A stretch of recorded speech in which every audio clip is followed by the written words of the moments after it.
Selamat bergabung kembali di channel kami TechHub Desa Kongang. Kali ini kita akan membahas cara instalasi aplikasi web OpenSID di Raspberry Pi. Apabila Anda menyimak video-video kami sebelumnya, dalam video tersebut kami tunjukkan cara merakit Raspberry Pi yang dilengkapi dengan UPS, fan, dan OLED display. Lantas apa itu OpenSID? Dalam administrasi sehari-hari di desa, pemerintah desa sering harus melayani permintaan dari penduduk desa. Misalnya permintaan surat rujukan pindah, akte kelahiran, perubahan kartu keluarga, dan sebagainya. Selain itu, Pemdes juga sering diminta oleh berbagai pihak untuk menyediakan data. Contohnya data jumlah ibu hamil, luas lahan kebun atau sawah, jumlah dan jenis ternak piaraan, dan masih banyak lagi. Sebelum ada OpenSID, biasanya data ini tercerai-berai dan tersimpan baik di buku besar atau di laptop aparat desa. Selain itu juga data yang ada biasanya tidak mencerminkan status terakhir. Nah, OpenSID dibuat untuk mengatasi masalah-masalah tersebut dengan menyatukan data yang tercerai-berai ke server database terpusat yang bisa diakses lewat aplikasi web. Dalam video ini, untuk menjalankan aplikasi OpenSID, kami menggunakan Docker. Kami memilih menggunakan Docker dengan pertimbangan portabilitas dan performansi. Dengan Docker Engine, Anda dapat mempraktikkan instruksi-instruksi di video ini tanpa harus menggunakan OS yang sama, seperti kami, yaitu Raspberry Pi OS. Docker Engine tersedia untuk berbagai operating system seperti Windows 10, Mac OS, dan tentu saja Linux. Mari kita mulai dengan menginstalasi Docker Engine dan Docker Compose. Langkah-langkah ini tidak perlu dilakukan apabila di server Anda kedua komponen tersebut telah terinstall. Perlu dicatat bahwa instruksi yang ditunjukkan di sini hanya berlaku untuk OS dari keluarga Linux seperti Raspberry Pi OS. Mari kita mulai dengan login via terminal ke Raspberry Pi sebagai user Pi dan lakukan update repositori lokal sekaligus dengan upgrade peranti lunak yang ada.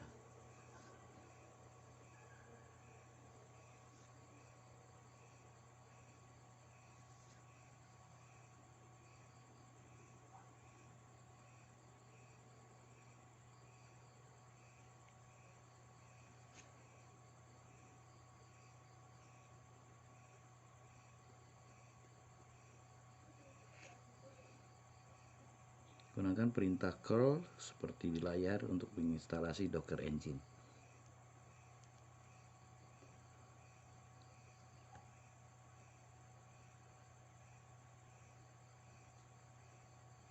Dan reboot Raspberry Pi.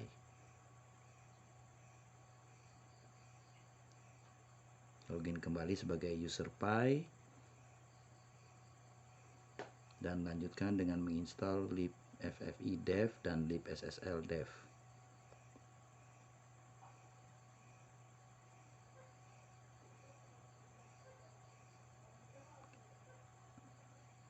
Lanjutkan dengan menginstal Python 3 dev.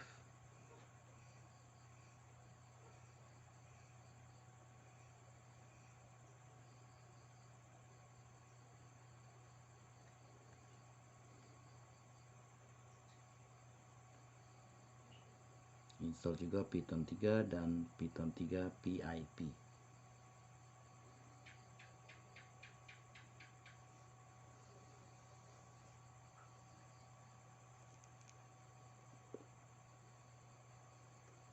Dan yang terakhir, install Docker Compose menggunakan pip 3.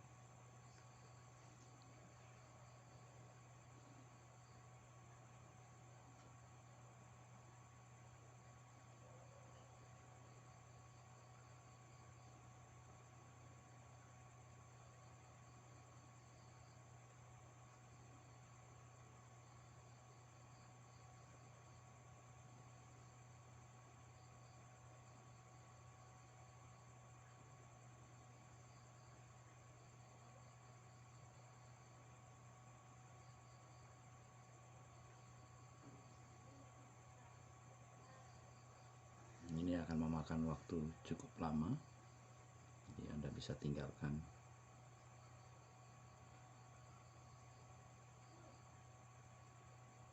Agar Docker Engine selalu berjalan setiap kali Raspberry Pi di boot, kita aktifkan melalui perintah systemctl.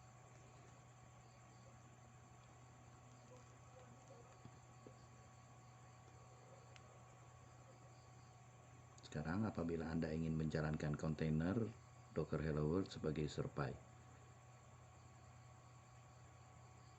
maka ditolak karena user Pi tidak termasuk dalam grup Docker.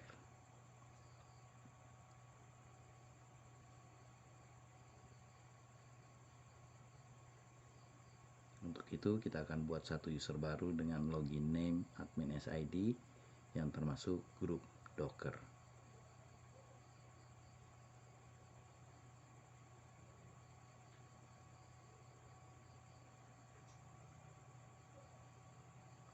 Selain juga termasuk grup www-data.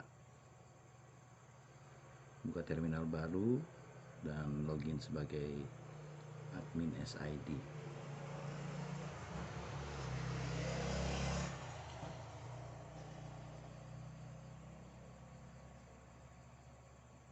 Dan periksa anggota grupnya dengan menggunakan perintah grup.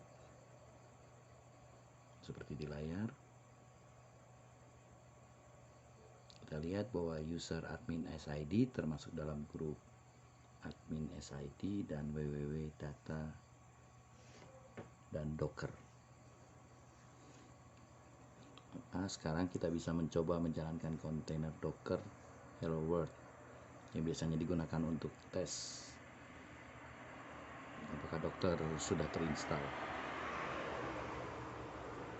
Karena Docker Engine ini dijalankan untuk pertama kalinya, maka tidak ada image yang tersimpan di repositori lokal, sehingga Docker akan mencoba mencari image tersebut dari internet. Terlihat kontainer tersebut berhasil dijalankan. Bila Anda mencoba sekali lagi, Docker akan langsung menjalankan tanpa harus mendownloadnya dari internet. Ini disebabkan karena image tersebut telah tersimpan di repositori lokal Raspberry Pi dan dapat diperiksa dengan perintah docker image.